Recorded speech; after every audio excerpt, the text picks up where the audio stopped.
Halo semua, di video ini saya akan menjelaskan skill 3. Nah, kalian masih ingat kan di skill 1? Di skill 1, kita mencari subjek dan verb dalam kalimat. Satu kalimat harus memiliki minimal satu subjek dan satu verb. Kalau kalimat itu tidak memiliki subjek, hanya verb saja, maka kalimat itu salah.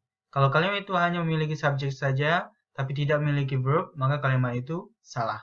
Kalau kalimat itu sudah memiliki subjek dan verb, dipastikan apakah verbnya sempurna atau tidak. Karena biasanya untuk bentuk continuous atau verb ing atau pasif verb 3 itu sengaja to be-nya tidak diletakkan. Misalnya kalimat she is studying. Studying verb ing tidak bisa berdiri sendiri, harus diikuti oleh to be. Maka kalimat yang benar harusnya she is studying. Ada juga misalnya the picture taken. Nggak bisa taken berdiri sendiri. Kenapa? Itu verb 3. Harus dirubah jadi bentuk pasif. Di depannya harus ada to be. Maka bentuk benarnya adalah the picture was taken misalnya. Atau is taken.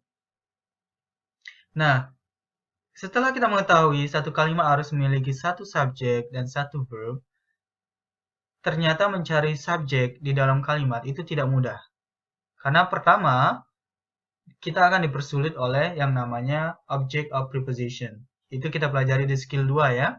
Jadi object of preposition itu sengaja diletakkan ke dalam kalimat agar kita kebingungan yang mana nih subjeknya.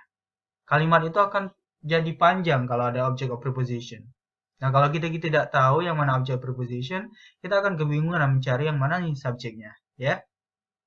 Jadi berhati-hati. Biasanya misalnya kalimatnya the car in the garage is mine. Ada preposition in nih, berarti the garage bukan subject. Karena di depan preposition namanya object of preposition.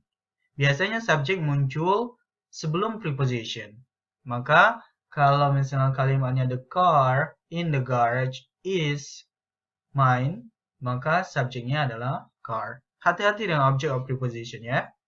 Nah, di skill ketiga kita akan belajar tentang appositive. Appositive ini juga mempersulit kita dalam mencari yang mana subjek dalam kalimat. Jadi hati-hati dengan appositive. Apa itu appositive? Appositive adalah sebuah kata benda yang diletakkan setelah kata benda lainnya dan memiliki arti yang sama. Dengan kata lain, appositive menjelaskan atau menyediakan informasi tambahan tentang noun yang mendahulinya atau setelahnya.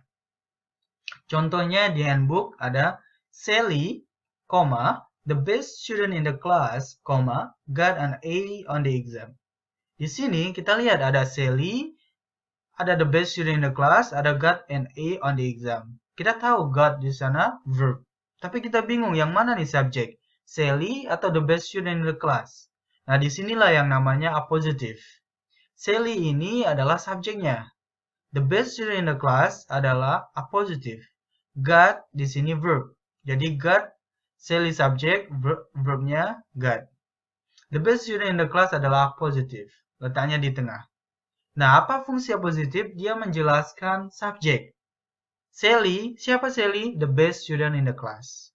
Jadi fungsi appositif adalah menjelaskan subjek. Jadi kita harus tahu posisi appositif di dalam kalimat. Nah, di bagian lainnya di handbook dijelaskan dua posisi appositif di dalam kalimat. Dan kalian harus memahami, diingat dua posisi ini. Kenapa? Kalau kalian ingat dua posisi ini, ketika kalian melihat kalimat, kalian tahu, oh ini bukan subjek, ini appositif. Subjeknya ada di sini. Karena ini appositif yang tipe kedua atau tipe pertama. Nah, itu yang harus diingat. Nah, saya akan jelaskan dua tipe posisi appositif dalam kalimat. Yang pertama, appositif muncul di tengah kalimat. Jadi susunannya nanti subjek, appositif, verb. Seperti contoh yang saya berikan tadi, ya. Subjek Sally, the best student in the class, got an A on the exam. The best student in the class, appositif letaknya di tengah. Ya. Kita lihat contoh. Contohnya titik-titik, George, comma, is attending the lecture. Kita lihat, verbnya apa? Kita udah tahu, verbnya is attending nih. Tapi George di sini apa? Subjek atau appositive? Kita lihat di sini, ada koma, ada titik-titik, koma, George, koma. Berarti George letaknya di tengah-tengah. Berarti yang dibutuhkan adalah subjek. George di sini apa? Appositive. Maka kita butuhkan subjek. Cari di pilihan A, B, C, D yang mana subjek. Subjek harus berupa benda atau noun. A, right now, bukan benda. Happily, adverb. Because of the time, ini connector. D, my friend ini adalah noun. Berarti bisa diletakkan my friend, George, is attending the lecture. Nah, itu appositive muncul di tengah, tipe yang pertama. Ingat ya, susunannya adalah subjek, appositive, verb. Tipe appositive yang kedua adalah munculnya di awal. Susunannya appositive, subjek, dan verb. Jadi appositive, subjek, dan verb muncul. Contohnya, titik-titik, Sarah rarely misses her basketball shots. Sarah di sini adalah subjek berupa noun. Misses di sini adalah verb. Berarti sudah ada subjek dengan verb. Berarti apa yang dibutuhkan di sini? Ini adalah tipe posisi kedua dari appositive dalam kalimat. Maka kita butuhkan appositive. Ingat, appositive itu tidak boleh ada verb. Maka pilihan B ini salah. Kenapa? Ada to be. Pilihan C salah. Kenapa? Ada to be. Pilihan D salah. Kenapa? Berarti kita punya A dengan D. Ya, appositive itu harus berupa frase kata benda. Tidak ada kata kerja. A dengan D ini frase kata benda. Yang mana yang tepat untuk masuk ke dalam kalimat ini? Kalimat A lebih tepat. Kenapa? Akan menerangkan si subjek. Ingat, fungsi appositive adalah menjelaskan subjek. Kalau kita masukkan yang A, an excellent basketball player. Siapa? Sarah. Masuk kan? Tapi kalau kita masukkan D, her excellent basketball play. Siapa? Sarah. Tidak masuk. Maka pilihan A adalah jawabannya. Ingat dua tipe posisi appositive di dalam kalimat ini. Yang pertama, appositive muncul di tengah. Jadi subjek, appositive, verb. Yang kedua adalah appositive muncul di awal. Susunannya appositive, subjek, dan verb. Hati-hati, dan appositive tidak boleh ada kata kerja atau to be. Dia harus berupa frase kata benda. Dan appositive menjelaskan subjek. Lihat contoh exercise 3. Kalian harus kerjakan ya exercise 3. Tugas kalian di exercise 3 ini adalah tentukan subjek, verb, dan appositive dalam kalimat. Kemudian indikasikan apakah kalimat itu salah atau benar. Lihat contoh pertama. The son of the previous owner, the new owner is undertaking some fairly broad changes in management policy.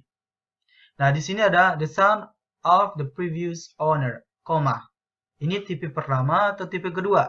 Appositive. Posisi appositive dalam kalimat. Ini tipe kedua. Karena appositive-nya muncul di awal. The son of the previous owner, the new owner is undertaking some fairly broad changes in management policy.